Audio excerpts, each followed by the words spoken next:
各位同學，今次我要介紹呢條考牌路線呢，係第3線。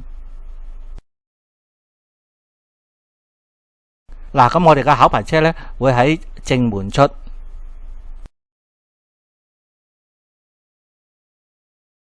將會喺路口右轉山下路，應該喺路口停低，觀察下山下路左右兩邊嘅交通情況。如果交通安全嘅話呢，我哋就可以係駛出去噶啦。嗱，當我哋出咗大路之後呢，我哋視線呢係要望遠啲嘅。我哋可以見到呢，前面有一組臨時嘅交通燈號管制嘅燈位。如果燈號係綠色嘅話呢，我哋就可以繼續前駛噶啦。多啲留意下路面兩邊嘅臨時交通設施啦。前邊右邊呢，有一個比較隱蔽嘅路口，所以我哋經過嘅時間呢，都要特別小心，睇下有冇車輛出入啊。過咗呢個路口之後呢，前面呢都係一條大直路嚟嘅，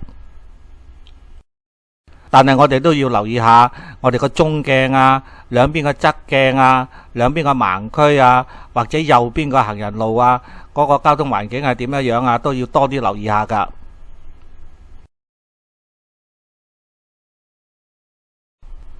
前面呢有一個轉右嘅路口，我哋會喺路口右轉公園南路。當我哋轉彎嘅時間呢，多啲留意下右鏡啊、右邊盲區啊、路面嘅交通環境啊，都要多啲留意嘅。前啲呢有一個 T 字形嘅路口，我哋會喺路口左轉公園北路。轉彎嘅時間呢，我哋應該睇下路口兩邊嘅交通情況，留意下我哋個轉彎位置同埋個行車位置嘅。轉咗彎之後呢，你會發覺呢可能會有好多死車停喺兩邊噶，多啲留意下路面個交通情況同埋行人路兩邊嘅行人嘅動向啦，亦都要多啲觀察下路邊嘅交通標誌同埋標記啦。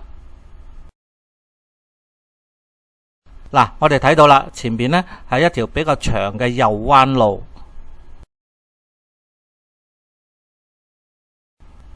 左邊呢亦都泊滿好多車輛噶，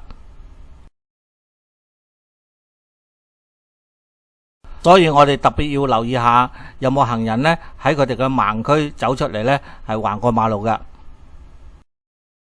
亦要多啲留意下路面個交通情況。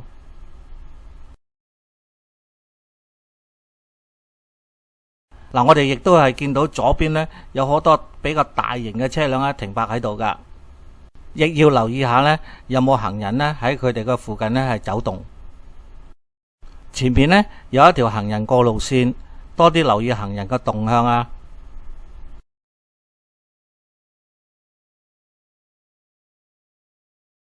嗱，前面右邊呢有一個巴士站，我哋亦都要多啲留意下，有冇乘客呢喺車頭或者車尾呢係走出嚟橫過馬路啦。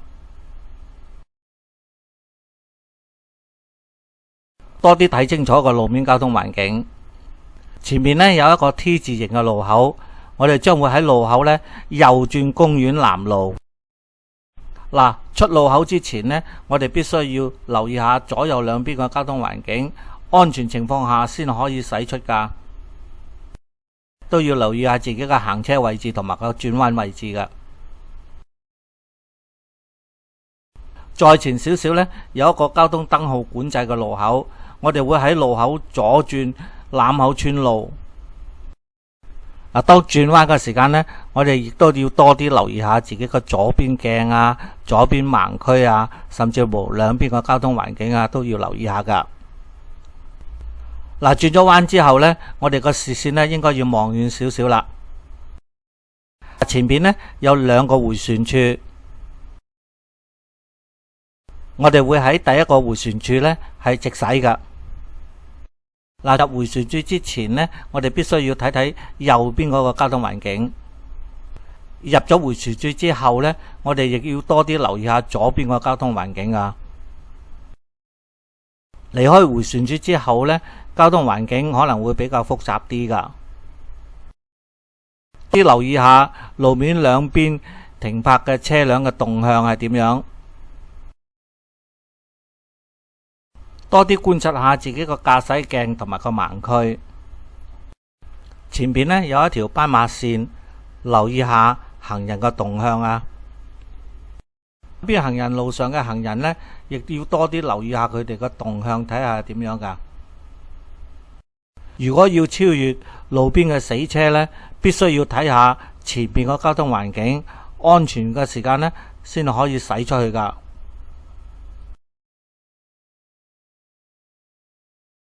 嗱，我哋會喺前面迴旋處掉頭。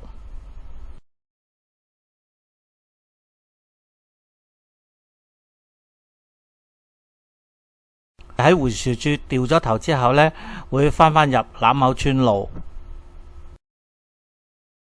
我哋入迴旋處之前呢，必須要睇睇右邊個交通環境，安全嘅情況之下呢，我哋先可以駛入噶。多啲利用下自己個駕駛鏡嚟觀察下前面路口嘅交通情況。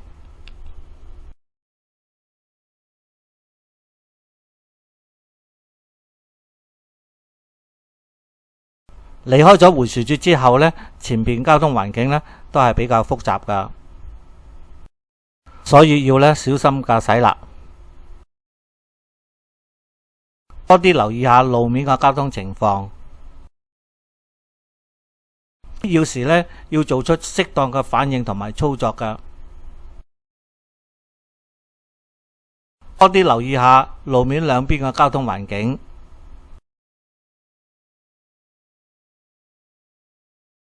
多啲留意下其他車輛嘅動向啦，亦要多啲留意下行人走動嘅情況。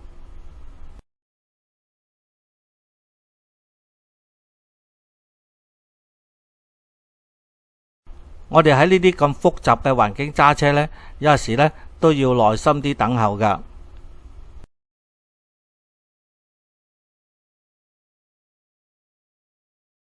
多啲留意下前面行人路嘅情況啦。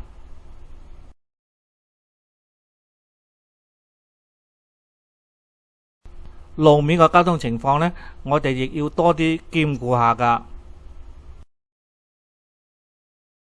右邊學校呢，可能會有車輛駛出㗎，小心。多啲留意下路面其他駕駛者嘅動向啦。必要時呢，我哋要停車等候。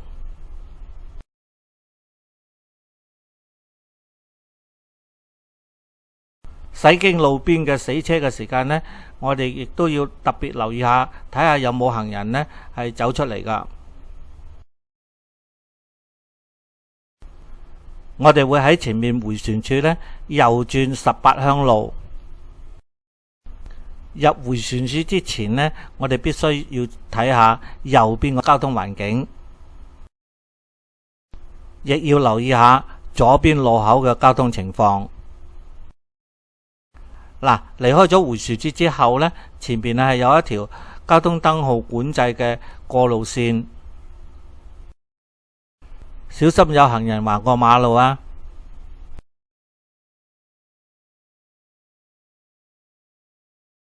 前邊左邊呢有一個較為隱蔽嘅路口，所以我哋經過嘅時間呢，睇下有冇車出入啦。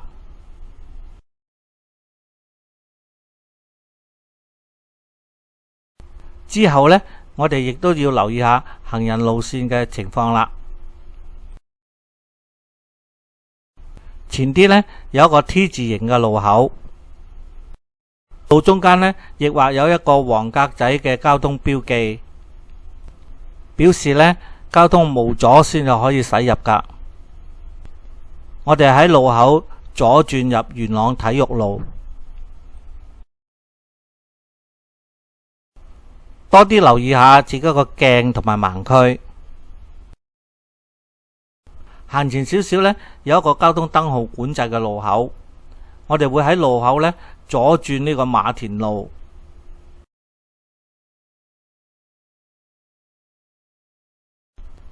轉彎嘅時間呢，多啲留意下自己嘅左邊盲區啊、左鏡啊、自己嘅行車位置啊，都要留意下㗎。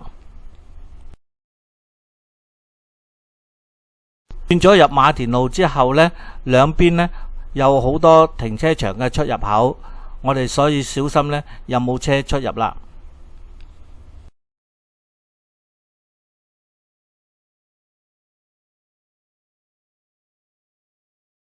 更加要多啲留意下路面嘅交通情況。行前啲呢，右邊有一個路口，我哋會喺路口右轉公園北路。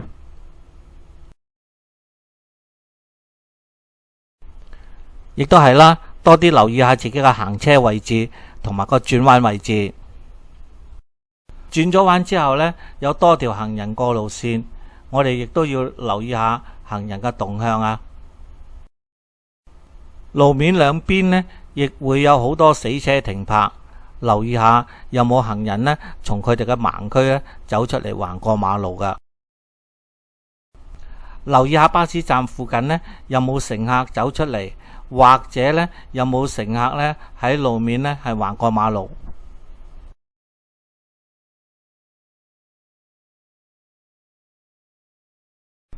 前面呢係一條比較長嘅左彎路，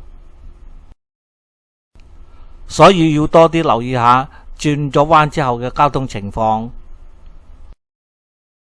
路邊嘅行人呢，亦要多啲留意下噶。前面路邊呢，亦泊有好多死車，所以要多啲留意下個交通情況啦。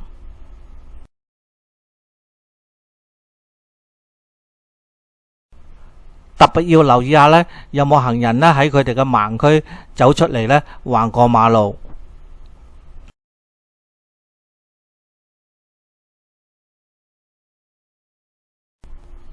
或者呢會有行人呢喺路面嘅兩邊呢走動噶。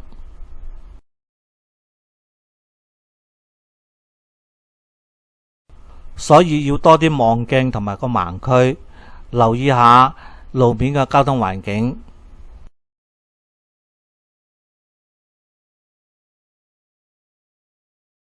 再行前啲呢，有一個 T 型嘅路口，我哋會喺路口右轉公園南路。留意下左邊個交通情況。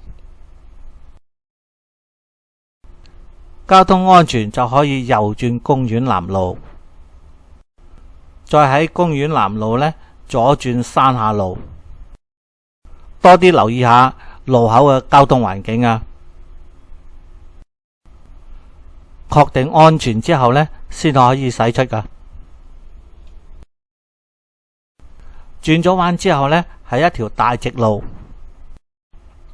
但係呢，我哋亦都要多啲留意下自己個駕駛鏡啊，兩邊嘅側鏡啊，兩邊嘅盲區啊，甚至乎兩邊個交通環境啊，都要留意下噶。左邊行人路呢，我亦都要多啲留意下噶。行前啲左邊呢，有一個比較隱蔽嘅路口，所以我哋經過嘅時間呢，要留意多啲有冇車出入啦。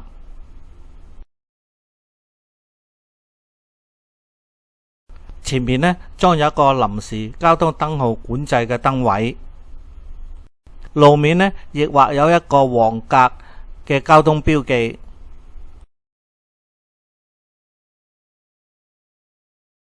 表示呢交通暢順先至可以駛過。多啲留意下路面兩邊嘅臨時交通設施，有時呢亦會有改道行駛嘅情況出現噶。我哋將會喺前邊左轉返入駕駛學院，多啲留意下路面嘅臨時設施啊！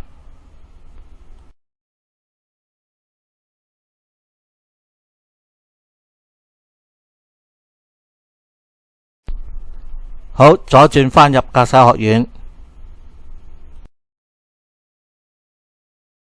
好，咁就完成咗今次考牌路線嘅第3線啦。多謝各位。